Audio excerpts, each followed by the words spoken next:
This amid the tariff war, where Trump has threatened extra 50% tariff to China unless it complies in 24 hours. And the big question on who would blink first. All in all, Trump imposing 104% tariff on China. In the latest, Beijing has taken this to the next level. They've issued white paper alleging rising unilateralism and protectionism.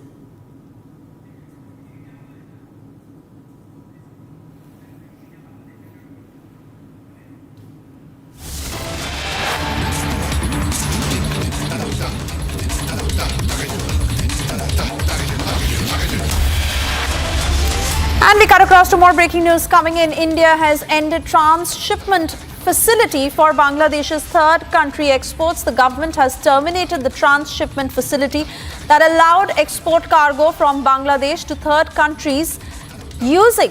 world countries using Indian land customs stations en route to ports and airports, according to a government circular.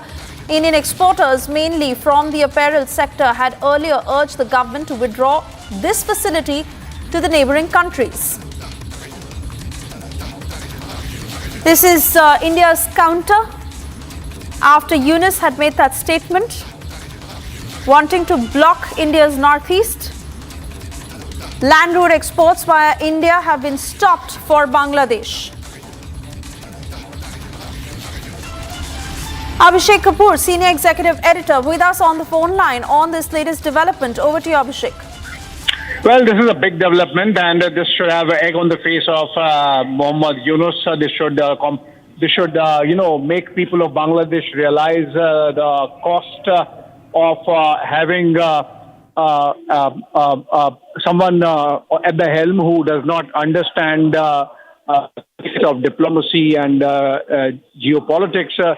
For him to be making the kind of comments Mohammad Yunus made in Beijing with Xi Jinping by his side, that China should park itself in Bangladesh and effectively, become an alternative, and India's northeast should have access to ocean via Bangladesh. And now India, which was as a nice neighbor, providing this trans-shipment facility for Bangladeshi exports to nations like Myanmar and Bhutan and Nepal, India has decided to withdraw that order or circular of 2020, following which Bangladesh was easily exporting to its neighbors and thus helping its trade. I think the government in Dhaka would realize the costs of doing the kind of baiting that Mohammad Yunus was doing with China vis-a-vis India, and playing the China card effectively. First, they have to sort out their own situation,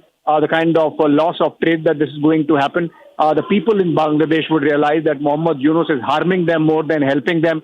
And first, Bangladesh has to find an alternative to reaching its markets before Bangladesh can provide China any kind of pad from where it can compromise the security of India's northeast. In fact, if you look at it, Suesha, be it inviting the ISI, be it inviting the Pakistanis, be it inviting China, Mohammad Yunus has been playing little truant, and it was high time that India started to respond in a manner that the people of Bangladesh realize the cost of buffoonery of this kind. And this is perhaps just the beginning of firing salvo, and you would see more of these kind of steps and decisions being taken to make sure that if there is any misadventure, and if there is even a thought of misadventure, there are costs attached to it insofar as Dhaka is concerned. Right, Abhishek, many thanks for getting us the latest details, and of course an official response from Bangladesh, whether or not it will be issued, but they've certainly taken the hit for committing the blunder they did.